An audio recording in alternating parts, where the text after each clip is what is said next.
सभी को बचपन से यही बताया गया होगा कि शिव जी का न आदि है और न ही अंत, अर्थात भगवान शिव न ही जन्मे हैं और न ही कभी मृत्यु को प्राप्त होंगे। पर शायद यह सच नहीं है, क्योंकि विष्णु पुराण और शिव पुराण में शिव जी की उत्पत्ति को लेकर बातें बताई गई हैं। यहाँ तक कि श्रीमद् देवी महापुराण में शिव जी के माता और पिता का भी वर्णन मिलता है। तो आखिर कौन है शिव जी के माता और पिता? कुछ लोगों का यह मानना है कि ब्रह्मा ही शिव जी के पिता हैं, क्योंकि विष्णु पुराण की एक कथा के अनुसार शिव जी का एकमात्र बाल रूप है, जिसे हम रुद्र के नाम से जानते हैं, और माना जाता है कि रुद्र के पिता स्वयं ब्रह्मा हैं। पर आखिर इसकी सच्चाई क्या है और पूरे संसार को शिक्षा देने वाले शिव ने अपनी शिक्षा कहां से प्राप्त की? तो चलिए जानते हैं शिव जी के जन्म का असली रहस्य। लेकिन उससे पहले वीडियो को लाइक करके कमेंट में हर हर महादेव जरूर लिखें।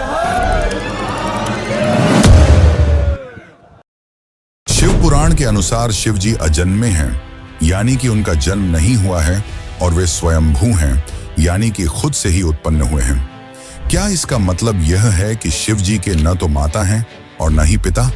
लेकिन विष्णु पुराण में तो कुछ और ही लिखा मिलता है, जिसके अनुसार विष्णु जी के नाभि से निकले कमल से ब्रह्मा जी की उत्पत्ति हुई और उनके माथे के तेज से शिव की उत्पत्ति हुई, जिसके कारण शिव जी को ज्यादातर समय ध्यान मुद्रा में दिखाया जाता है।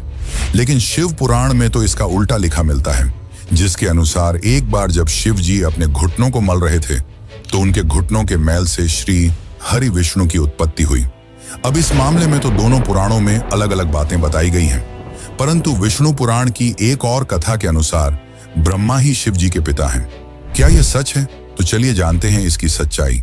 लेकिन उस कथा को समझने से पहले एक और कथा को जान लेते हैं, जो काफी ज्यादा प्रसिद्ध है। और इसी कथा के अनुसार शिव जी को आदि अनादि का दर्जा मिला, यानी कि न ही उनका कोई शुरुआत है और न ही अंत। दरअसल एक समय की बात है, भगवान विष्णु और ब्रह्मा में यह बहस छिड़ गई कि उन दोनों में से कौन ज्यादा महान है। ब्रह्मा को अपने सृष्टिकर्ता और सृष्टि को रचने का अभिमान था, वहीं विष्णु को इस जगत के पालनहार होने का घमंड था।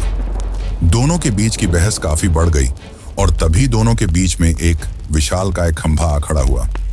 उस खंभे के अंदर से आवाज आई कि जो भी इस खंभे का आखिरी हिस्सा खोज लेगा वही सर्वश्रेष्ठ होगा। यह सुनकर दोनों ने खंभे का आखिरी छोर खोजने का निर्णय लिया। ब्रह्मा जी ने एक हंस का रूप धारण किया और खंभे का ऊपरी हिस्सा खोजने के लिए उड़ चले। वहीं विष्णु ने एक वराह का रूप लिया और खंभे का निचला हिस्सा खोजने को निकल पड़े।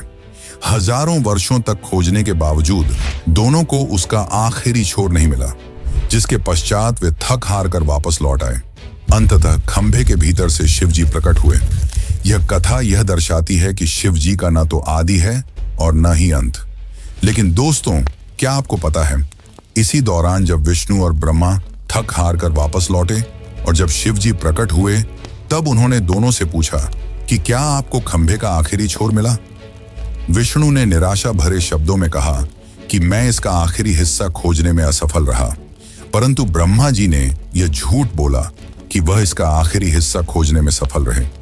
यह बात सुनकर शिव जी काफी क्रोधित हुए और ब्रह्मा को श्राप दिया कि आज से पृथ्वी लोक पर तुम्हारी कोई पूजा नहीं करेगा, जिसके कारण आज भी ब्रह्मा जी का न तो ज्यादा कोई मंदिर है और न ही उन्हें पूजा जाता है।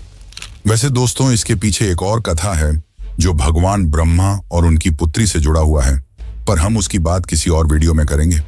अभी हम ये जान लेते हैं कि क्यों शिव जी को ब्रह्मा का पुत्र बताया जाता है, आखिर इसके पीछे क्या सच्चाई है। तो चलिए अब इस कथा को भी जानते हैं। विष्णु पुराण के अनुसार सृष्टि के प्रारंभिक काल में जब सब कुछ यानी कि पूरा ब्रह्मांड जलमग्न था, न कोई देवता, न दानव और न ही कोई जीव जंतु, तब केवल श्री हरि विष्णु ही क्षीर सागर पर शेषनाग पर विश्राम कर रहे थे और उनकी नाभि से निकले कमल से ब्रह्मा जी की उत्पत्ति हुई। इसके पश्चात ब्रह्मा जी और विष्णु जी इस सृष्टि की उत्पत्ति और रचना को लेकर बातें करने लगे। इसी दौरान शिव जी भी वहां प्रकट हुए। जब शिव जी वहां प्रकट हुए तब ब्रह्मा ने उन्हें पहचानने से इनकार कर दिया, जिससे शिव रूठ गए और वहां से चले गए। तब विष्णु ने ब्रह्मा को दिव्य दृष्टि प्रदान की, जिसके पश्चात ब्रह्मा जी को अपनी गलती का एहसास हुआ। तब ब्रह्मा जी ने शिव जी से माफी मांगी और उनसे यह वरदान मांगा कि वे उनके पुत्र रूप में जन्म लें। शिव जी ने ब्रह्मा की प्रार्थना स्वीकार की और उन्हें आशीर्वाद दिया कि वे उनके पुत्र रूप में जन्म लेंगे। हजारों साल बीत जाने के बाद जब ब्रह्मा जी ने इस सृष्टि की रचना शुरू की, तब उन्हें एक बच्चे की जरूरत पड़ी और तब उन्हें शिव जी का आशीर्वाद याद आया। जिसके बाद ब्रह्मा जी ने कठोर तपस्या की और उनकी तपस्या से प्रसन्न होकर भगवान शिव एक बालक रूप में उनकी गोद में प्रकट हुए। आपकी जानकारी के लिए बता दूं कि यह भगवान शिव का एकमात्र बाल रूप है। दरअसल जब शिव जी बाल रूप में प्रकट हुए तो काफी ज्यादा रोने लगे और जब ब्रह्मा जी ने उनके रोने का कारण पूछा तो उन्होंने बड़ी ही मासूमियत से कहा कि वे इसलिए रो रहे हैं क्योंकि उनका कोई नाम नहीं है। तब ब्रह्मा जी ने उन्हें रुद्र नाम दिया, जिसका अर्थ होता है रोने वाला। परंतु इसके बावजूद भी शिव जी शांत नहीं हुए क्योंकि उन्हें यह नाम पसंद नहीं आया। जिसके बाद ब्रह्मा ने उन्हें दूसरा नाम दिया जो है सर्व, पर शिव जी को यह नाम भी पसंद नहीं आया। जिसके बाद ब्रह्मा ने उन्हें और भी नाम दिए जैसे भव, उग्र, भीम, पशुपति, ईशान, महादेव और इसी तरह ब्रह्मा जी ने शिव जी को 108 नाम दिए और माना जाता है कि यह सारे नाम धरती पर ही लिखे गए थे। पर दोस्तों, शिव जी के जन्म की असली सच्चाई तो अभी तक हमने नहीं जानी। तो चलिए अब हम जानते हैं शिव के जन्म की असली कहानी। आखिर कौन है उनके माता पिता।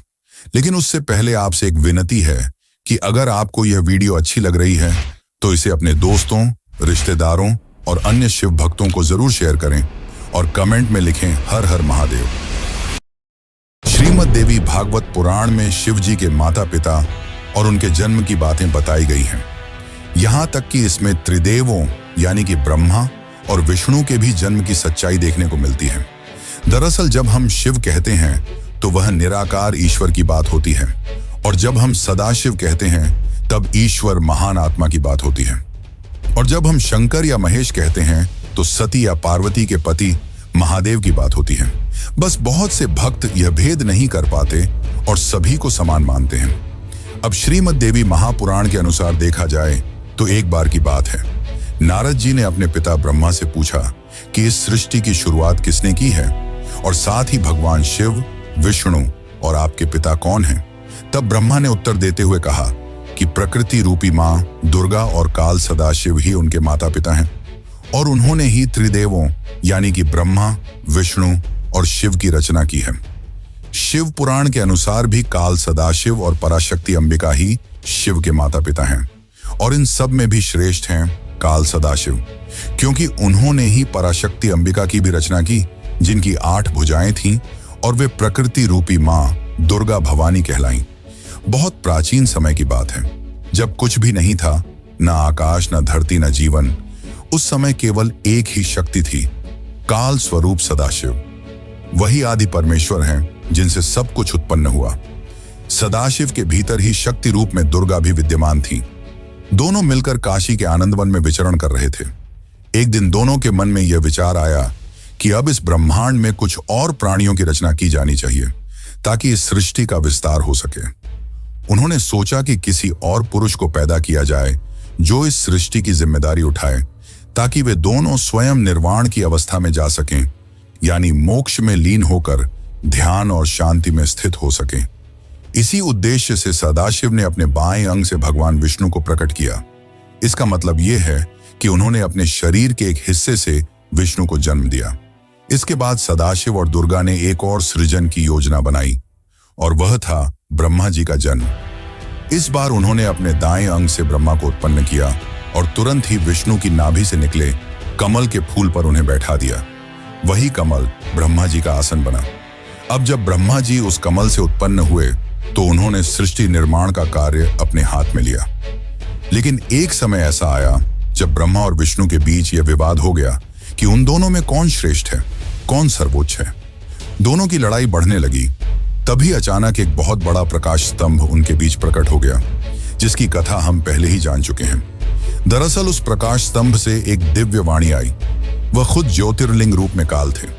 उन्होंने ब्रह्मा और विष्णु से कहा, पुत्रों, तुम दोनों ने बहुत तपस्या की है और इसी कारण तुमने मुझसे 2 विशेष कार्य प्राप्त किए हैं। एक है सृष्टि का कार्य यानी कि जन्म देना, जो ब्रह्मा का काम है, और दूसरा है पालन का कार्य यानी कि सृष्टि को चलाना, जो विष्णु का काम है।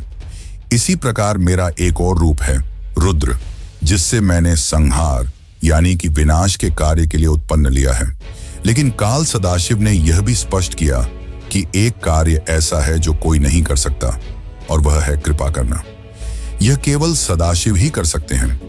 फिर सदाशिव ने कहा, रुद्र मेरे जैसा है, वह मेरे जैसा वस्त्र पहनता है, मेरे जैसा वाहन पर चलता है और मेरे जैसा अस्त्र शस्त्र रखता है। उसका रूप, वाहन और कार्य सब मेरे ही समान है। इस प्रकार यह कथा हमें बताती है कि संपूर्ण ब्रह्मांड की रचना सदाशिव और शक्ति रूपी दुर्गा से हुई है। ब्रह्मा, विष्णु, रुद्र, महेश, ये सभी उनके अंश हैं और उन्होंने अलग अलग कार्यों की जिम्मेदारी ली है ताकि सृष्टि ठीक तरह से चल सके। पर मित्रों, शिव जी की कहानी यहीं पर खत्म नहीं होती। एक और रोचक कथा है जिसके अनुसार एक बार कुछ साधु संतों ने भगवान शिव से उनके जन्म के बारे में पूछा। तब भगवान शिव ने जो उत्तर दिया वो चौंकाने वाला था। तो चलिए अब उस आखिरी कथा को जानते हैं जो आपके होश उड़ा देगी। एक अन्य पुराण के अनुसार एक बार ऋषि मुनियों में जिज्ञासा जागी कि आखिर भगवान शंकर के पिता कौन हैं। ये सवाल उन्होंने शंकर जी से ही पूछ लिया कि हे महादेव, आप सबके जन्मदाता हैं, लेकिन आपका जन्मदाता कौन है? आपके माता पिता का क्या नाम है? इस प्रश्न का उत्तर देते हुए भगवान शिव ने कहा, हे मुनिवर, मेरे जन्मदाता भगवान ब्रह्मा हैं। मुझे इस सृष्टि का निर्माण करने वाले भगवान ब्रह्मा ने जन्म दिया है। इसके बाद ऋषियों ने एक बार फिर भगवान शंकर से पूछा कि यदि ये आपके पिता हैं तो आपके दादा कौन हुए? तब शिव ने उत्तर देते हुए कहा कि इस सृष्टि का पालन करने वाले भगवान श्री हरि अर्थात भगवान विष्णु ही मेरे दादाजी हैं। भगवान की इस लीला से अनजान ऋषियों ने फिर से एक और प्रश्न किया कि जब आपके पिता ब्रह्मा हैं, दादा विष्णु, तो आपके परदादा कौन हैं? तब शिव ने मुस्कुराते हुए उत्तर दिया कि स्वयं भगवान शिव। इसके बाद ऋषि मुनि समझ गए कि शिव जी से बढ़कर ना कोई है ना कोई होगा। वैसे दोस्तों, क्या आपको पता है कि भगवान शिव को उनके आभूषण कहां से मिले? शिव जी अपने शरीर पर कई आभूषण धारण करते हैं, जैसे कि गंगा, चंद्रमा, वासुकी नाग, त्रिशूल, डमरू, भस्म आदि। आखिर उन्हें ये सारे आभूषण और शस्त्र कहां से मिले? और क्या है नंदी का रहस्य जो आपको भी हैरान कर देगा? और अगर आप भी इन रहस्यों को जानना चाहते हैं तो हमें कमेंट में जरूर बताइए, जिससे मैं इसके लिए एक अलग से वीडियो बना सकूं। लेकिन इस कथा का तात्पर्य केवल यही है कि शिव जी आदि अनादि हैं, वही अंत हैं और वही शुरुआत हैं। वे सृष्टि के जन्म के पहले भी थे और सृष्टि के विनाश के बाद भी रहेंगे।